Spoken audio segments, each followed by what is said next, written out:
السلام عليكم ورحمة الله وبركاته. ازيكم يا حبايبي؟ عاملين ايه؟ يا رب تكونوا بخير. رجع لكم فيديو كده ان شاء الله سهل وبسيط يعجبكم، تاخدوا منه كده افكار حلوة. هنعمل مع بعض ان شاء الله كده فطار سهل كده ان شاء الله يعجبكم. هنعمل مع بعض كده ايه؟ صوابع الجلاش محشية بالمكسرات، حاجة كده يبصوا ما شاء الله لا قوة الا بالله. تمام. هنعمل مع بعض كمان رز اصفر كده حلو. شايفين بقى الكفتة وجمالها، لمعتها وقوامها ومطتها، بصوا مش عايزة اقول لكم حاجة كده ما شاء الله لا قوة الا بالله، حلوة جدا. وهنعمل مع بعض ايه؟ شوية سلطة الطحينة كده بالزبادي، حاجة كده برضو بصوا طعمها ان شاء الله يعجبكم. اتمنى ان كنتوا تجربوا اي حاجة من الفيديو، واتمنى بقى منكم اللايك والشير والسبسكرايب. الحقيقة احلى مع غاد عشان يوصل لك مني كل جديد. تمام. نرتب بقى كده سفرتنا عشان اوريكم بس كده ايه صوابع الجلاش بالمكسرات، حاجه كده ما شاء الله لا قوه الا بالله. من نص كيلو جلاش عملنا بصوا صينيه قد ايه مليانه، وادي الكفته وجمالها. ويلا بينا نبدا الفيديو. تمام. اول حاجه عملتها تبلت الكفته. ليه؟ عشان كل لما تسيبيها في تتبيلتها كل ما تديكي نتيجة افضل. تمام. انا هنا استعملت كيلو من اللحمة، وكنت قايله للجزار انا هعملها كفته، فاداني 3/4 لحمه والربع دهن. تمام. بتبقى حلوه جدا جدا وبتديكي النتيجه بصراحه مفيش احسن من كده. حطيت عليهم بقى بصلتين كده كبار لكل نص كيلو. لو انت تعملي نص كيلو بصلايه مش اكتر من كده. الكفته لما بتكتري فيها البصل بتقلب على عصاج فمش حلوه. العصاج اقولك ماشي اديله بصل زي ما انت عايزه مفيش مشكله، لكن الكفته لا، خليكي في كل نص كيلو كفته خليكي فيه بصلايه واحده. تمام. عشان انا هعمل كيلو. معانا هنا بصلتين. تمام. تنسيناش بقى في اللايك والشير كده، وان شاء الله باذن الله يوصلك مني كل جديد. خلاص انا كده خلصتهم بقى، واروح كده ايه اغسلهم معاكم واحده واحده بخطوه بخطوه. وفنانيس اهو قاعد على الرخامه ماسك لكم البلح، بيقول كل سنه وانتم طيبين وتفضلوا بلح. هبتدي هنا بقى ابشر البصل. انا هنا مش عايزه اضربه في الكبه، انا كان ممكن اطلع الكبه وان انا يعني افرمه، لا هيبقى مفروم. انا عايزاه مبشور عشان يبقى ناعم، لان انا هاخد منه ميته. تمام. طب البصل بتاعي مفيهوش ميه يا غاده؟ بعد ما هتعصريه هتحطي عليه نص كوبايه ميه او ربع كوبايه ميه، وتحطي عليه شويه ملح وشويه فلفل وتدعكيهم كويس وتسيبيه. بعد شويه تيجي تعصريه هيجيب معاكي ايه ميه بصل عادي خالص. تمام. بس ما انصحش بالكفته، يعني بصل الكفته يكون في الكبه، لا خليكي في البشر احسن. لكن طبعا لو مستعجلين ما فيش مشكله، يعني الكبه مش هتقول لا، بس البشر احسن. تمام. هنبتدي بقى هنا بقى نبشر البصل كده ورا بعضه، ما واخدوش مننا حاجه. المبشوره ما شاء الله لا قوه الا بالله كانت حاميه، فالدنيا يعني ايه معانا بسرعه. بصوا كميه البصل دي اللي انا عايزاها للكيلو اللحمه. تمام. زي ما قلت لك ما تحاوليش انك انت تكتري بصل في الكفته. هجيب بس كده ايه طبق عشان اعصر فيه. شايفين ما شاء الله هو جايب ميه كويس جدا. هاخد بقى الميه بتاعته دي، طبعا مش هرميها انا هستخدمها. تمام. اعصر بس البصل كده كويس عشان الكفته ما تفكش منك. ده انا بالعكس هحط لها حاجات تسحب ايه كل السوائل اللي فيها. هنا ملحت بقى الملح اللي انت عايزاه، رشه جوز الطيب كده بسيطه. ده بياض بيضتين، فلفل اسمر. تمام. انا ما حطيتش على الكفته غير ملح وفلفل اسمر ورشه بسيطه من جوز الطيب. 3 معالق من النشا زي الفل كده. معلقه بصوا بيكنج باودر، مش محسن كيك يا جماعه، بيكنج باودر بس، معلقه كده صغيره. يبقى الكيلو دي يبقى كيلو اللحمه خد معايا ايه؟ خد معايا بصلتين حلوين كده، خد معايا بياض بيضتين، خد معايا فلفل اسمر وملح وجوز الطيب و3 معالق من النشا. تمام. بس افضل بقى اعجن فيها. خدت بالكم اللحمه كانت الاول ايه ودلوقتي ايه؟ انا فضلت اعجن فيها حوالي بتاع ربع ساعه، اعجني كده فيها شمال ويمين لما بصي كانك كده بتعجني كده عجين تديكي نتيجه افضل. تمام. جبت هنا بقى ميه البصل، حطيت عليها معلقه صلصه صغيره، وحطيت عليها رشه من الفلفل الاسمر، وحطيت عليها رشه من الملح، وحطيت عليها معلقه زيت كبيره، وقلبتهم وركنتهم برضو مع بعض كده جنب الكفته لحد ما اجي اصبعها. شايفين هي دي اللي انا هصبع بيها الكفته. كانهم بقى كده على جنب لحد ما اجي اصبعهم. تمام. انا قفلت بقى الكاميرا وصبنت بقى ايه الرخامه كويس جدا وعملتها بخل، وقلت يلا بينا نطحن ايه المكسرات. كان عندي مكسرات من السنه اللي فاتت فكنت بستعمل فيها، فلما خلصت إيه قلت اطحن بقى. هنا معانا نص سوداني عليه كده حوالي كده شويه كده من البندق وشويه كده من اللوز، يدوبك انا جبت نص سوداني وبطعم بقى ايه بشويه مكسرات. تمام، بصوا اعملوا معايا حبه حلوين. هبتدي بقى انقي ايه اللوز اللي هو متكسرش، عشان انا كنت ايه يعني عاملاه على درجه قليله عشان انا عايزاه مجروش مش عايزاه ناعم. تمام، طحنت ايه الاول، طحنت السوداني، نص كيلو من السوداني، حطيت عليهم كده شويه بندق على شويه لوز وطحنتهم كويس جدا. هبتدي بقى اطحن عين الجمل لوحده. طب ليه؟ لان عين الجمل بيبقى ما بيستحمل يعني بيبقى طري، اطرى حاجه في المكسرات، فلو طحنتيها مع المكسرات دي، المكسرات دي ناشفه جدا، هو هينعم ومش هيبان خالص. فانا بديله انا فرمه كده مع نفسي إيه عشان اخليه مجروش زيهم. شايفين انا حتى كل شويه ايه ابص عليه، ما افكرش ان انا انعمه قوي، عشان عين الجمل اكتر حاجه بتنعم في الفرن يا جماعه، خلي بالكم. ابتدي بقى انا اقلب كل المكونات دي كلها على بعضها، وابتدي بقى اجيب باكو فانيليا واحطه عليها. ده بقى بصي حطي بقى في علبه الفانيليا كده، تفضل مخليه ريحته حلوه لحد اخر وقت. ساعات بيقعد معايا لبعد رمضان بياما ساعات بيقعد معايا في التلاجة من السنه للسنه. تمام، هشيل بقى الكبة بتاعتي دي بقى وهبتدي نعمل ايه الجلاش الصوابع. تمام، سهل وبسيط، وهقولك على لفته عشان يطلع مبروب منك حلو. انا هنا هجيب حبة كده من المكسرات عشان احط عليهم معلقتين من السكر. طب ليه يا غدا حطيتي سكر؟ انا باين عليا ما جبتش السكر، لا بس انا حطيت يا جماعه معلقتين من السكر على الخلطه دي اللي انا خدتها.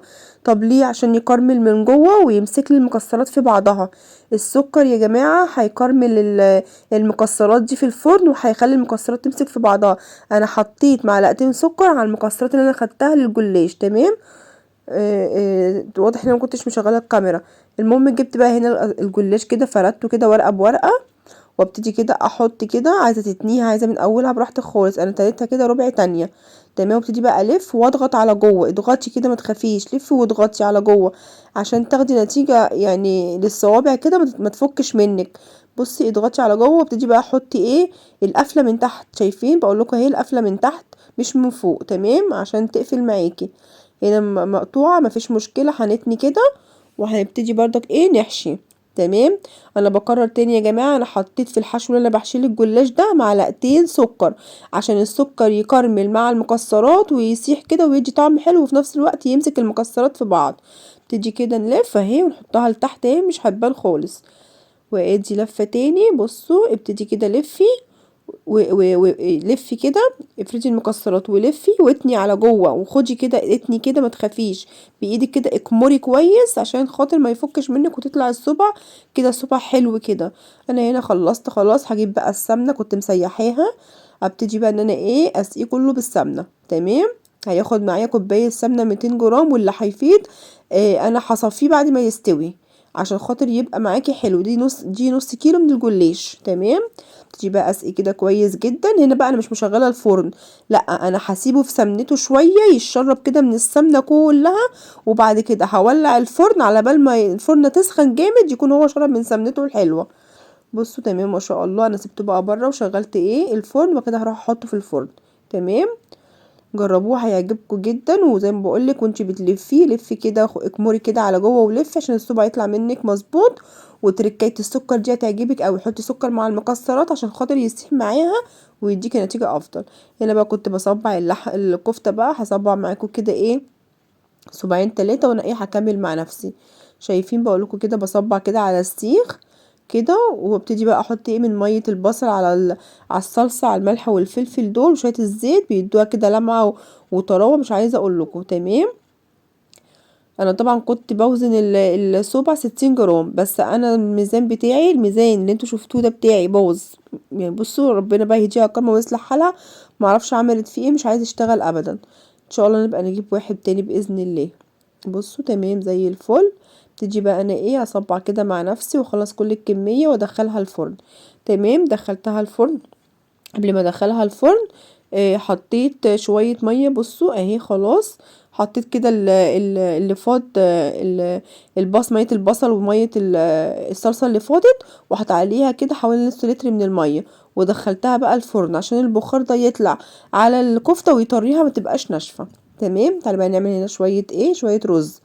هنعمل ايه، حطينا هنا حبه زيت وحبه زبده وواحده لومي وواحده قرفه، كام فص حبهان، كام فص مسمار اللي هو القرنفل، تمام، واحدة لورا، وقلبنا كويس جدا لحد ما ريحتهم كده طلعت، وحطيت واحدة ماجي. وبعد كده هننزل بالرز. تمام، كنت هنا بشوف الجلاش لقيته لسه شوية، نزلنا بقى بالرز. هنبتدي بقى نشوح الرز مع كل التوابل دي.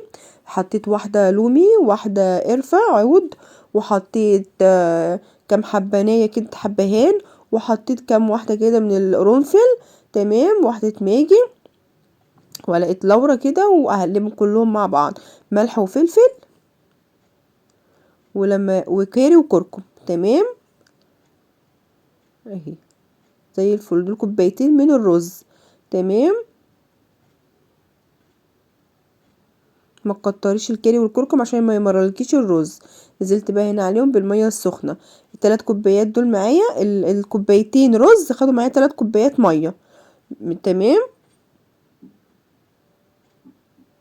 خلاص غيري هنقوله بس على العين التانية. تمام، هنطلع بقى هنا صوابع الجلاش. هنبتدي ان احنا نصفيها من السمنه. تمام، في هنا حركه انا نسيتها، معلش، انا المفروض كنت لما سقيته سمنه قطعته، انا نسيت خالص ما قطعتوش. هعمل هسقي الشربات واغطيه، لما هيطرى، هو هيطرى لما هغطيه هبتدي انا بقى اقطعه عادي، مفيش مشكله خالص. لكن انتي قطعيه امتى؟ لما تسقي السمنه قبل ما تدخلي الفرن ابتدي قطعيه. تمام، بصوا تمام زي الفل. طب شرباته يا غاده؟ شرباته زي شربات الكنافه اللي انا عملتها معاكم.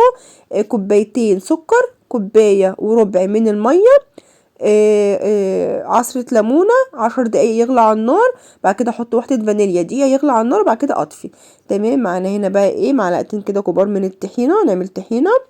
تمام، معانا حطينا عليها كمون وكزبرة، حطينا عليها توم باودر، حطينا عليها ملح، حطينا عليها عصرة ليمونة، شوية خل، علبة زبادي. تمام، نص معلقة توم صغيرة،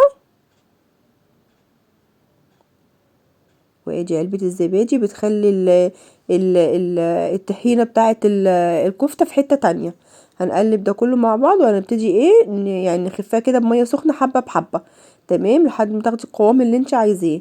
هتديكي بصي نتيجة حلوة جدا. انا عايزة اقولك الطحينة دي من افضل الطحينة اللي بعملها، بجد جميلة، اللي هي عليها زبادي.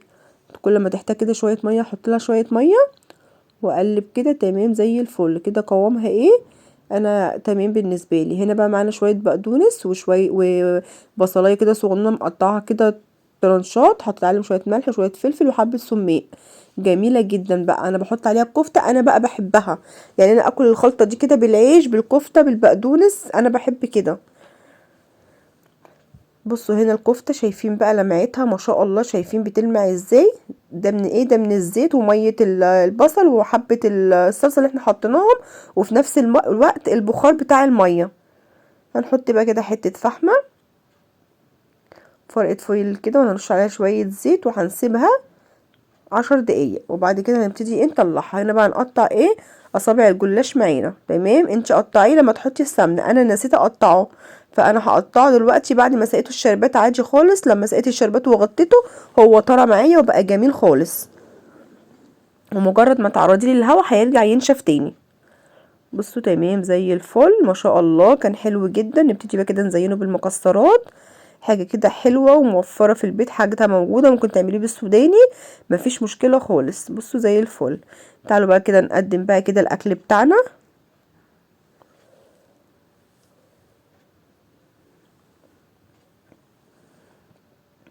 شايفين الرز مفلفل ازاي؟ بصوا ما شاء الله. تيجي هنا بقى الرز الكفته عليه. اللي عايز بقى رز بالكفته ياكل، واللي عايز رز بالبصل والبقدونس والسماق والعيش ياكل. الف هنا وشفا على اللي كل اي حاجه، والف هنا وشفا على اللي هيجرب اي حاجه. متنسينيش بقى في اللايك والشير والسبسكرايب عشان يوصلك مني كل جديد. بصوا ما شاء الله الكفته تتحدث عن نفسها، والطحينه كانت فظيعه، وادي اصابع الجلاش. وكل سنة وانتم طيبين وبخير وصحة وسلامة. وتعالى اقطع لكم بقى. بصوا شايفين ما شاء الله لا قوة الا بالله. واقطع لكم بقى بصوا صوابع الجلاش. انا عايزه اقول لكم اللي هي اللفة البرمة اللي انت تاخديها بايدك على جوه دي، بتطلع الصبع بصبعه. السلام عليكم ورحمة الله وبركاته.